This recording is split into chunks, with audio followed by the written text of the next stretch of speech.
Make sure everything's plugged in. We look like we're good. Okay, so I'm gonna do the dry ingredients first. All right, so if you're tuning in with me, we are going to make a traditional chocolate chip cookie dough. Nothing crazy, nothing fancy, just chocolate chip cookie dough. This is actually one of my husband's favorite chocolate chip. I think this is the recipe. He gets mad at me because I low-key forget which recipe to use, or which recipe to save, because I don't actually have a recipe book at this very moment. But I have a list of things and stuff saved in the phone, which is only as good as your phone's saving data and whatnot. Anywho, I'm gonna get a spoon because I clearly forgot to grab a spoon.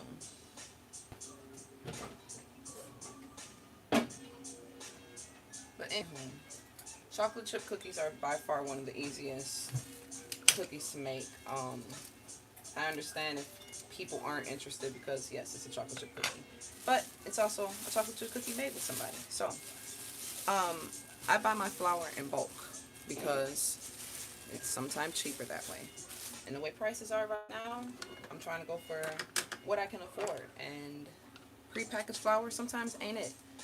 So we're going to get us a nice 1.5 cup of flour. I had on my community post, I have posted like a little poll. But the ingredients are posted in the comments on that post. So if you're interested in those ingredients, I'll try and remember to label them out as I go through making this. But this right here I'm measuring out is 1.5 cups of unbleached flour. You can use bleached flours, whatever, but I use unbleached flour. I need my sifter. So we'll sift that in there. I'm going to put this off to the side. I actually like using the same cup that I weigh my flour in to weigh my chocolate chips, because the flour, sometimes having flour in the chocolate chips helps it to not sink in the dough. I don't know if anybody's ever had that issue, but sometimes that is an issue. So we have our 1.5 cups of flour. I'm now going to add 1/4 teaspoon of baking soda. So again, 1 teaspoon, just whatever baking soda you use. Huh, baby? Okay, give me 1 second. So we have 1 teaspoon of baking soda. Are we having beef? And then we'll do a 1/2 teaspoon of salt. These little containers are so crazy nowadays. It's like, ooh, we have a spout, you can pour it. It's like, yeah, the spout's too big for the utensil that I need. So here we are with a 1/2 teaspoon of our salt. We're going to tap that in there. And I'm going to sift it in, and then we're just going to set it to the side. Well, I'm going to sift it, and then I'm going to whisk it, because I like to also whisk everything around. I don't know where the stuff lays, but just for precautionary reasons. So we'll get this a little whisk. So like I said, this is 1.5 cups of flour, 1 teaspoon of baking soda, and a 1/2 teaspoon of salt. So I'm gonna bring that back. 1.5 cups of flour, 1 teaspoon of baking soda, and a 1/2 teaspoon of salt. So in this bowl, this is gonna be our quote-unquote wet ingredients, and that's gonna be a 1/2 cup of butter. I was running late, obviously. We started the live late. So I cut my butter just to help soften it faster, or make it room temperature faster. So I'm gonna dump that on in there. Me personally, I like to beat the butter just a little bit before adding the sugar in, just to help break it up a little bit. So that's a little technique that I do. I don't know if anybody else does that. It's fine if you don't. It's, again, just something that I personally like to do, just so it can help break into the sugars better. So I have an electric mixer. I don't want to beat this by hand. So again, just to break it up a little bit. And then Next, we'll add a half a cup of brown sugar. Got my cooler, my canister. So it's going to be half a cup of brown sugar and then 6 tablespoons of white sugar. So brown sugar has just a little food science.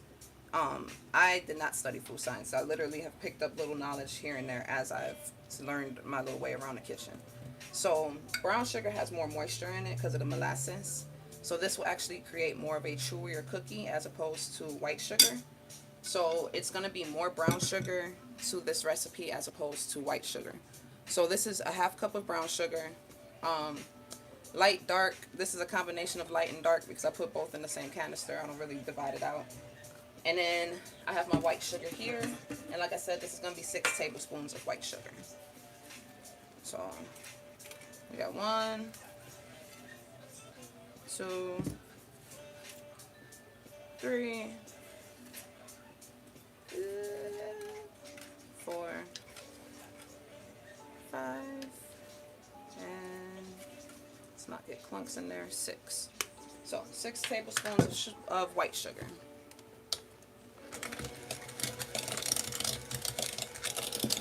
And again, we're just going to beat that in.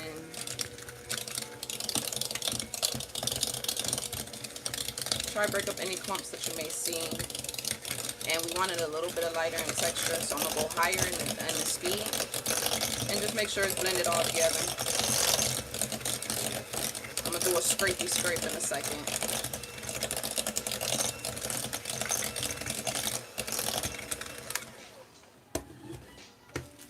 So I'm going to come through, because this bowl has ridges in the bottom, I'm going to make sure I get in the little ridges. I do like bowls that don't have the ridges in them, but unfortunately, here we are. So next will be the 1 egg. And again, because your butter is room temperature, I feel like your egg should be room temperature. That's typically how it is in most recipes. If your butter is room temperature, all your other wet ingredients should be room temperature as well. So my egg sat out just as long as the butter did, and we have a room temperature egg. Going straight in that joint. And then we're going to add our vanilla extract. So we're going to throw that in there. I don't measure vanilla, and that's probably why I go through so much vanilla. This little 1 ounce bottle is literally going to last me like 2 more recipes maybe. But it's fine. It's fine. So give this a mix. Now we want this a little bit light and fluffy in the texture, making sure that the egg is beat in, the vanilla is beat in, and all that jazz. You see it's a funky little mixture. And I don't know. I remember being a kid and like eating raw egg. And you know, when you try the brownie mix or the pancake, not the pancake mix, but the brownie mix, the cake mix before you put it in the pan, or after you put it in the pan, you know, licking the bowl clean or whatever. I remember eating raw egg, and I don't remember getting sick off of it. So do as you will. If you want to try the filling, the batter, do as you will. So now we're going to add the flour mixture that we set to the side earlier. We'll add that in halves, I guess, more or less. Just to make sure all the flour is incorporated into the wet mixture. So just a little half.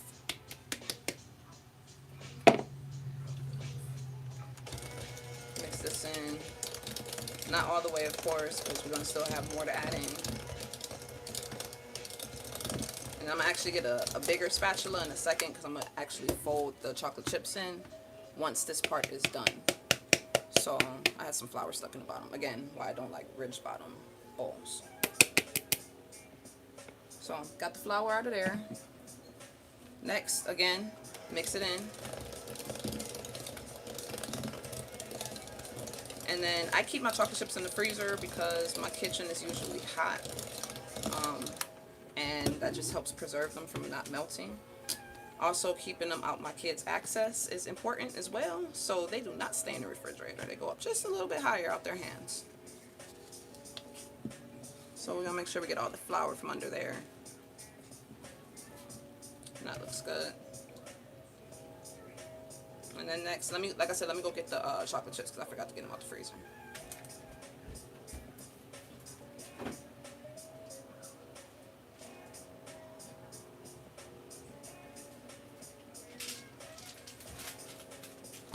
grab the other spatula. It has a longer handle. So we have that. Oh, haha. I'm making chocolate chip cookie dough at this very moment. I'm gonna freeze a few of them just so you guys can see, like in the same video, what they look like baked. I'm sure nobody wants to come back to another video. Hold on, baby.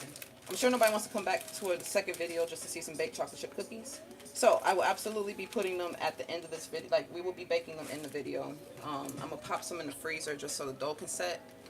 I've found it better that dough sets after the cookie dough bakes better after it sets in the refrigerator. Some doughs you can make immediately, but some doughs you need to let everything set up together. So I have a 1.5 cup.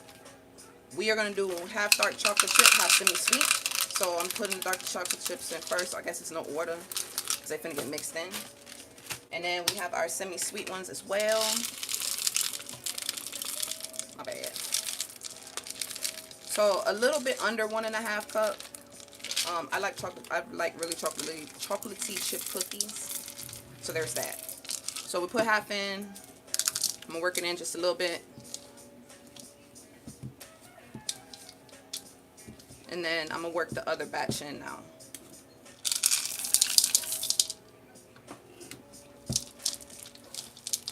So the different sizes in the chocolate chips is actually cool because they'll bake out into a really dope cookie once it actually finishes out.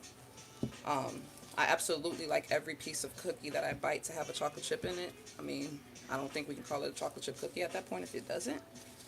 I'm also not one that puts the chocolate chips on top of the cookies once they're done baking. It's a pretty presentation, but sometimes it's unnecessary.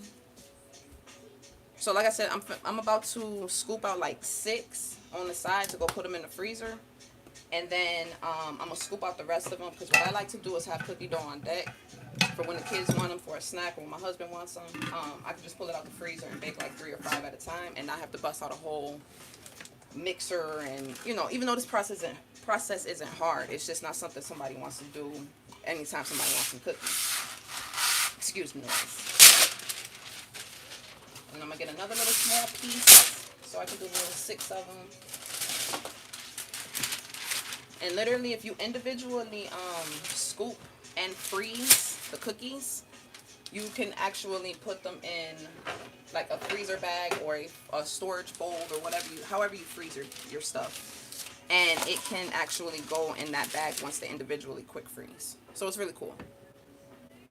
Thank you. All right, let's get in there.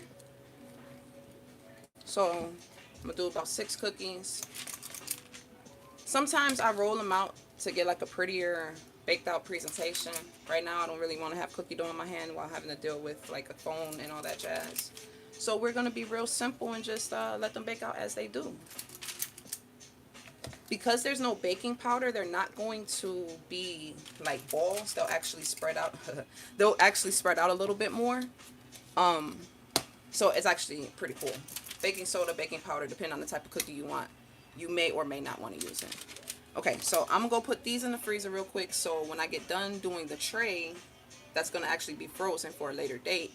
These can go in the oven. I can clean up a little bit maybe, and then they can be done about 8 minutes after baking. So these can go in the freezer for about 5 minutes, maybe less. They got to chill for a second, baby. Baby, when they bake, you'll have them. You want some chocolate chips? Let me get it calm down.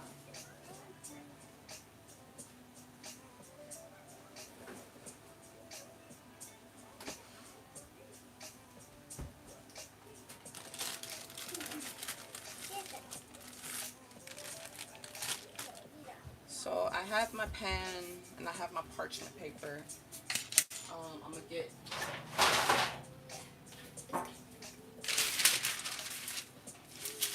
stuff laid out and ready. Y'all, my baking pans have like been through some things. Obviously, I cook, so they're a little dark, but it's fine. They just been making some good stuff, you know, small things. All right. So, like I said, I'm not about to roll out these cookies into pretty little balls. It's perfectly fine. If you are doing this for a potluck, honestly, this recipe is perfect for a potluck. If you don't know anything around the kitchen and what to bake, but you want to bake something, you can't go wrong with chocolate chip cookie doughs. It's a very chocolate chip cookies. It's a very simple, easy recipe. As you see, it came together. I don't know. I didn't set a timer, but it came together in about 5 minutes, maybe. As long as you have your ingredients ready, room temperature as need be, these type of recipes aren't hard to do. I actually started a lot of my cooking, baking experience in the kitchen by following Betty Crocker and Pillsbury recipes. One of my first chocolate chip cookie dough recipes was like Nestle Toll House on the back of the bag. I'm pretty sure we're all kind of familiar with that. And that was my first experience of like messing some stuff up in the kitchen by myself, because I used a tablespoon of salt as opposed to a teaspoon of salt. And when I tell you those were some salty cookies, and it wasn't like salted caramel or nothing of that nature, it was just a chocolate chip cookie, yeah, it was disgusting. Um, my mom was upset, but it was also like, you can't kind of be upset. You left me in the kitchen to my own devices. What do you expect from a kid who's just now learning, abbreviations for spoons and whatnot? But all is well. I've graduated from that point, as opposed to just not. If something messes up, it's because I wasn't paying attention. Um, Again, things that we all do, I guess, by nature. I'm actually looking over these ingredients right now because I'm like, I say things that things I mess up on, and I'm wondering if I messed anything up. But from the looks of it, I'm pretty solid. I don't have anything left over, so that's the good part.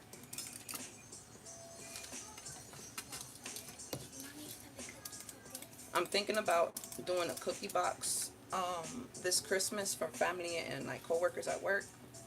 But I work in a bakery, so I don't really know if taking cookies to a bakery makes sense particularly. Um, but yeah, I've never done a cookie box, and I feel like it'll be a cool experience to document on my channel, whether or not people are quote unquote interested or not. But I think it'll be really cool, honestly. So I'm thinking about doing that, and I want to do chocolate chip, of course.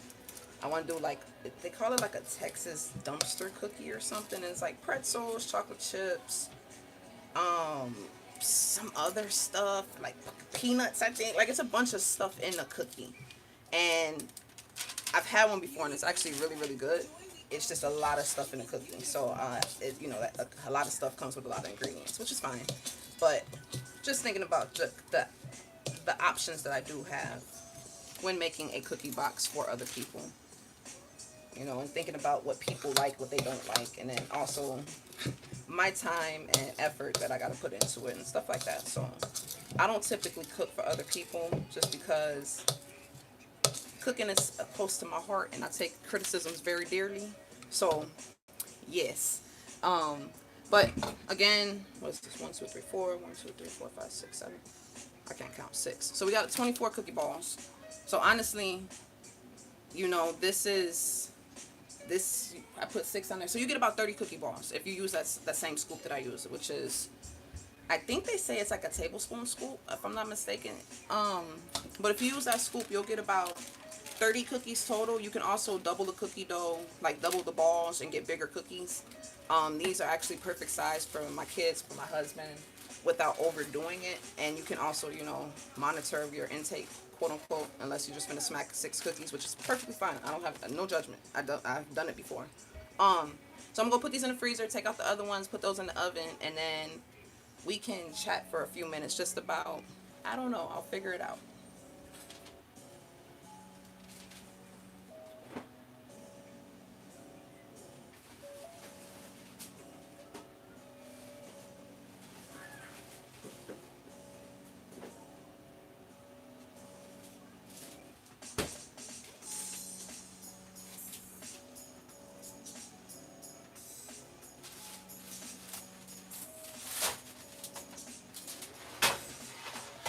Alright, that's me making noise back here, putting those cookies in the oven.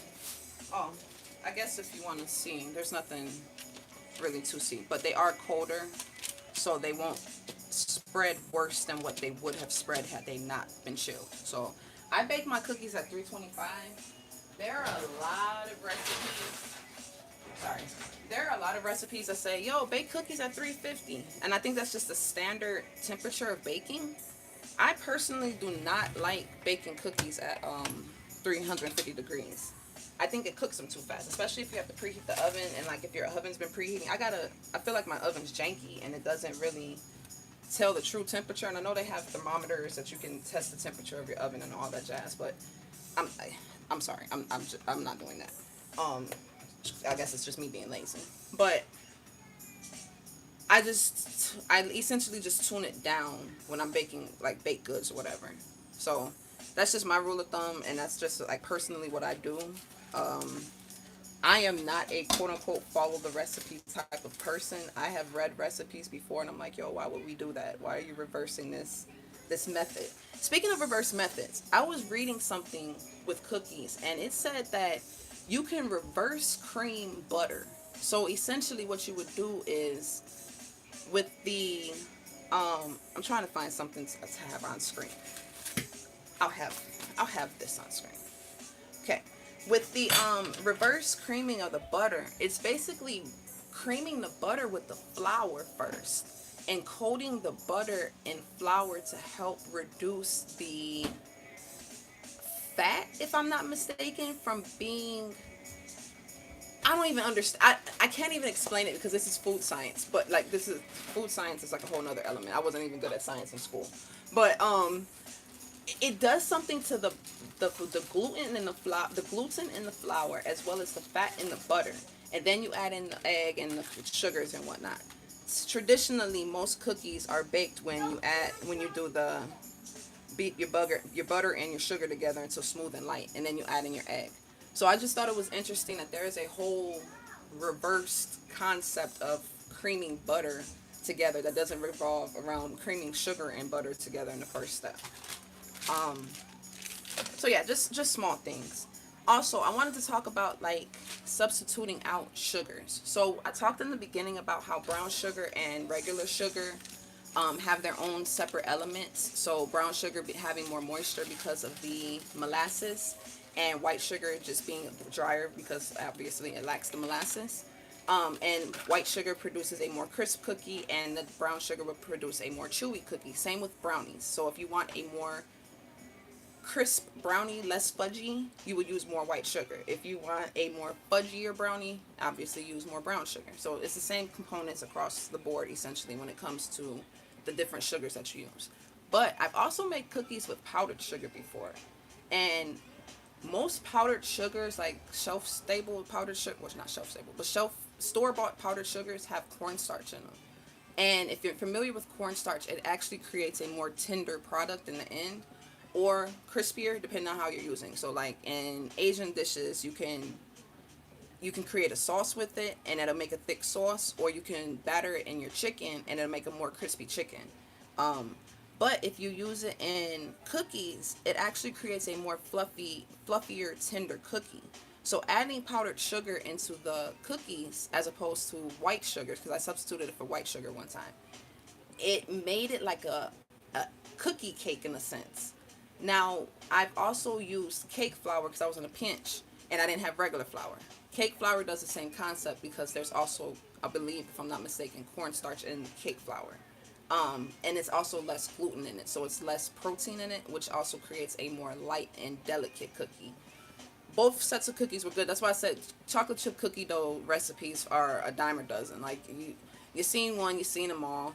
The only thing that really changes is whether or not you're using more brown sugar, or whether you're making using brown butter, or oat flour, some type of substitute that will completely, where you can't say full on, nope, this is a traditional chocolate chip cookie. There's something about it that you would probably highlight within that element.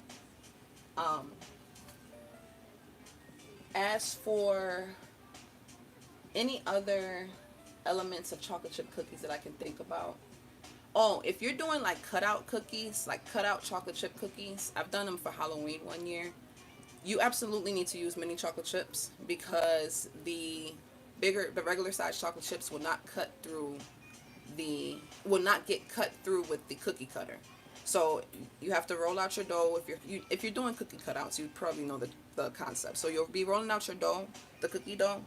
I do it between two parchment papers just so my roller doesn't get sticky.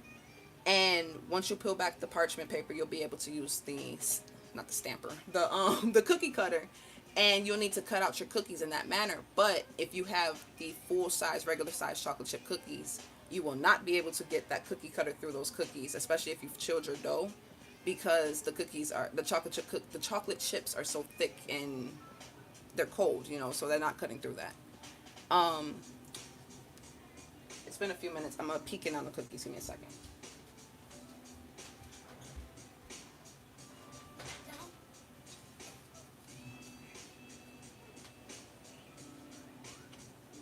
So they're looking about maybe 3 to 4 more minutes.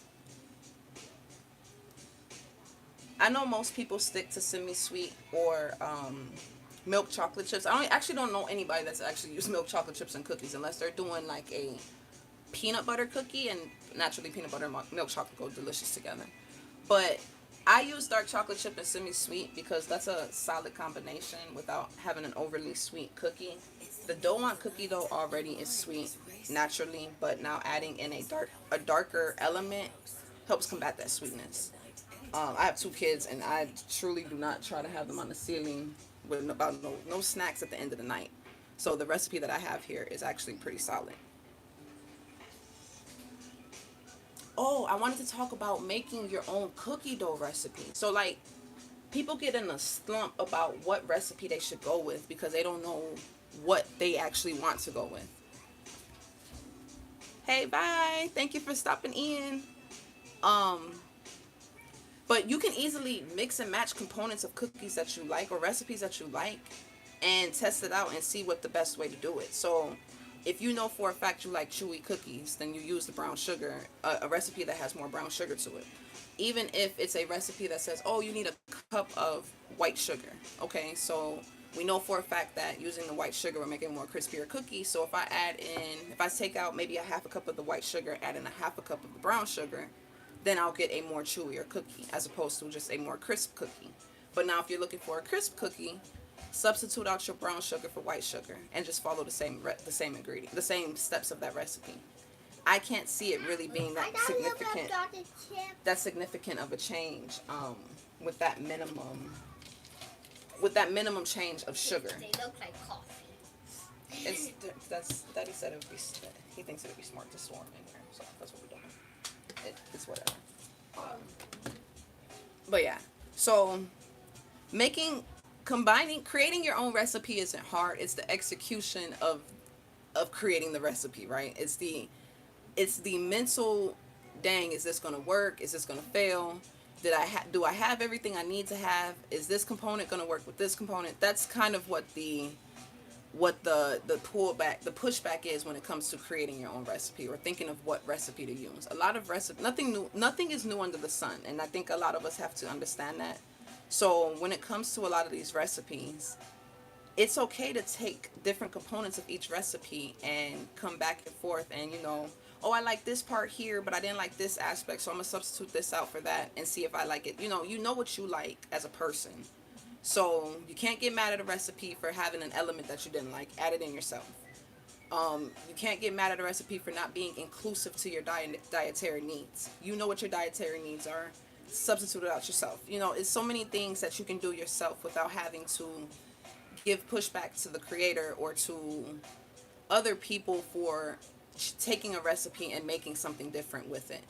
I see a lot of more so negativity, like, oh, that's so and so's recipe, and it's like, dog, honestly, at a certain point, all recipes is somebody's recipes. They was your nana's recipes at a certain point, and now here you are taking it. Are you highlighting her every single time you make this recipe? Probably not. So it's a matter of understanding, I think, at a certain point. But give me one more second. I'm gonna check these cookies out. Give me a second.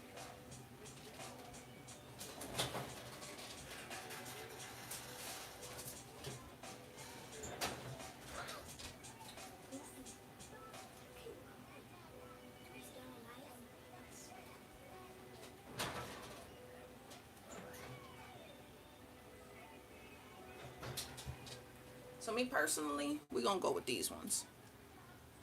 They got a little golden around the bottom. I'm gonna have to let them sit, of course, because we don't want to mess with them. But I'm gonna just go ahead and sit it on here. We'll treat that as a little trivet. So funny, or what is this? Oven mitt.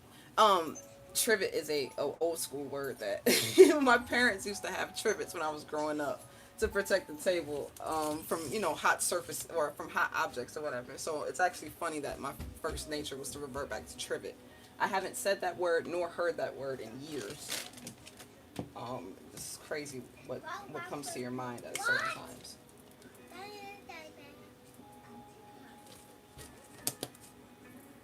Alright, so they were poofy when they came out, but as you can see, they're kind of flattening out now. And like I said, there's no baking powder in them. If you had the baking powder in them, they would definitely keep the rise on them. They wouldn't be flattening out as they are now. And here, I will actually bring them up again so we can all see. Let's see. There we go. Okay. So, these are fresh out the oven. It smells low-key wonderful in here. My kids keep like stalking the room trying to see if they're ready yet, and unless they want to burn their mouth, they're not ready yet. So, but what I can do is get their little milk cup ready so they can have their cookies and milk.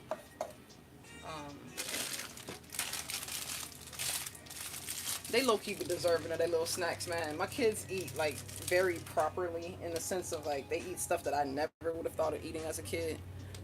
Like they just had lentils for dinner with rice and some chicken and some peas. Sorry about that, y'all. I don't know if y'all can hear that car. But that's what they have for dinner. And like again, like I said, I wasn't eating lentils as a kid. Okay, sorry about that. Lentils as a kid was not a thing for me. I didn't even know lentils existed. I truly thought this was like a foreign food from another land, which I guess possibly well, it's a cuisine from another. That's more frequented in another land. But yeah, like we weren't eating that. We were eating like black-eyed peas and stuff like that. But lentils, that wasn't a thing. All right, give me a second. I'm gonna go get this milk for the kids, and then I'm gonna break open one of these cookies because yeah, I feel like they're cool enough for me now.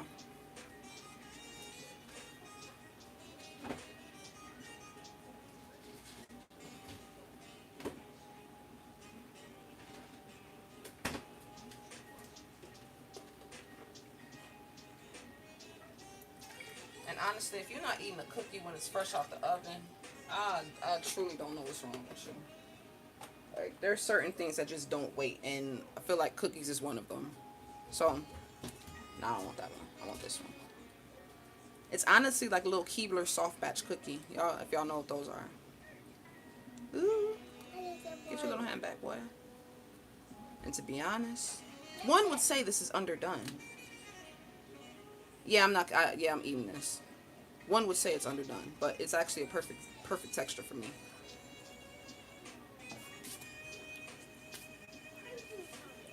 And that, my friends,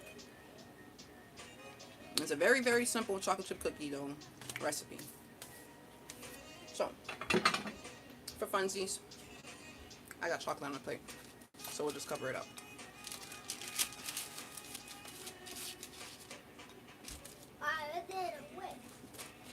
For funsies and presentation purposes. This is one of my favorite plates. I got it from Goodwill. Thank you. So, alright. I will actually take one of these back. Babies, go have fun. I appreciate everyone for checking in and tuning in and whatnot. I hope to do these every now and again. They may or may not be new recipes. It's honestly going to be what I'm feeling at that moment and what ingredients I have on hand. But if you have any ideas of what you may want me to cook, I don't eat pork. So I'm going to throw that out there. So please don't suggest anything with pork. But if it's something that seems of interest, I will absolutely give it a look-sees and try it out. I appreciate y'all for checking in again. Thank you for checking in. If you need the ingredients, they're in the comment section of the community post on my page, so go check it out. The actual directions are part of this live that I'm going to make public and as soon as it's done. So again, thanks for checking in. Also, that's just a little food for your skillet.